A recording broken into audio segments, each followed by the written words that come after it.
خب میخوای که صدات با کیفیت و جذاب بشه؟ باید تنفس دیافراگمی یا شکمی خودت رو فعال کنی.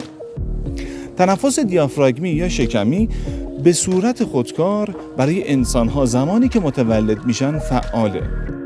به نحوه تنفس کردن کودکان، نوزادها توجه کردین؟ وقتی که نفس میکشن شکمشون خیلی باد میشه، یعنی کاملا شکم میاد بالا و برمیگرده. اگر دقت کرده باشین یه نوزاد خیلی کوچولو میتونه با گریه‌هاش و جیغ زدنش یه آپارتمان خیلی بزرگ رو به هم بریزه.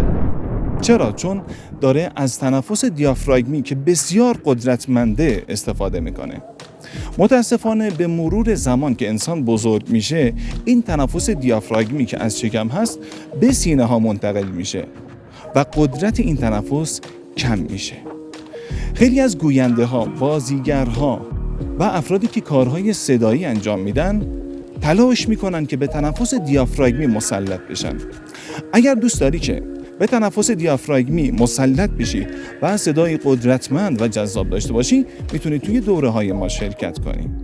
و باز هم مثل همیشه یادت باشه یادگیری یک بار، تکرار 1000 بار.